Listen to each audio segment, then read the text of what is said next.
My husband's little sister came home from school and she just didn't seem right. So, we're asking her, Money, are you okay? Is everything fine? You having a bad day? She was bothered by her day. And long story short, she told us that she had a problem with boys. She didn't like boys. She didn't want anything to do with them. And so when I asked her why, she said, because of my dad. So we said, okay, why because of your dad? What happened?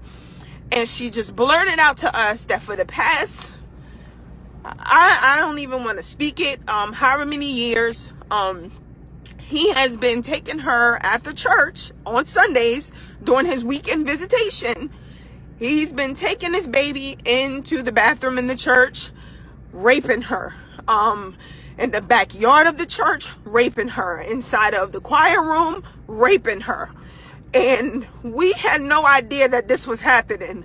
So we found out on Wednesday night that this man has been molesting his daughter, which is my husband's baby sister, who is now 14. He had been molesting her since she was 8. Right after her mother passed away, this is what the man was doing to his own daughter. So I decided, because this was taking place in a church where the bishop of that church was not only a rapist, also, he had also molested his own daughter. He had been raping his daughter. So we know that there are other victims. We know that there are other people, other women, other little girls, other children that were subjected to both of these men. Matthew has been arrested. Her father has been arrested. He's been charged. We actually have him on a recording admitting to everything. We need to bring that bishop down, because church should be a place of worship. Church should be a place of prayer and healing and restoration. Church is not being used for what it's supposed to be used for. Church has now become a place of fashion. Church has become a place of dating where people are coming and are preying on different people. It is not being used for what it was intended to be used for, and I am sick of it.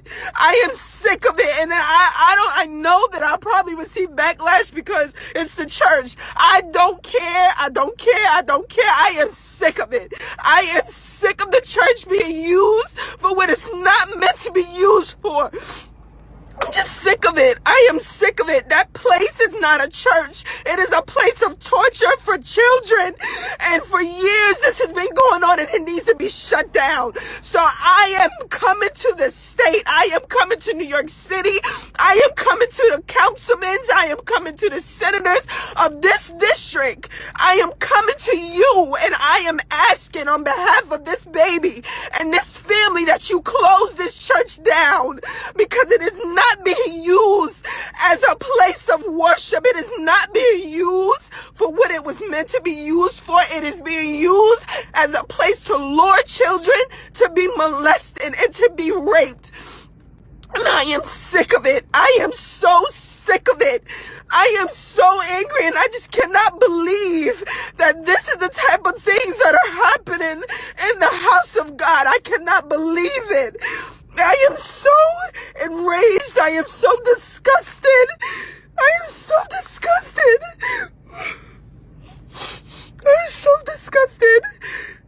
This baby was an usher in the church. She came to usher and was being raped in the church by her own father, Matthew Gibson, and the pastor, the bishop, his name is Ben T. Gibson. The church is Progressive Baptist Church, 293 Howard Avenue, Brooklyn, New York. The bishop was raping his daughter. He's been raping women in the church. He's been raping little girls in the church. There was a child that had a baby, and they thought that the baby was the bishop's, because this man has used his calling to lure little girls and young girls to have sex with him. And now the son of this bishop was raping his own daughter, which is my husband's baby sister. And we've been raising this baby, and she's been raped for years, and we had no idea. We had no idea because she didn't tell us. And I'm so devastated. So I pray pray. I pray that you guys talk to your children. Talk to your nieces. Talk to your nephews. Talk to your grandchildren. Talk to your cousins. Because this type of stuff has been happening in the churches for years. And no one is speaking out about it. No one is speaking out about it. They're just allowing this stuff to go on. They're covering it up. And they're just messing kids' lives up. They're messing kids' lives up. Babies should not be subjected to sexual abuse from anyone, especially their own father or someone in the church. Kids should feel safe in the church.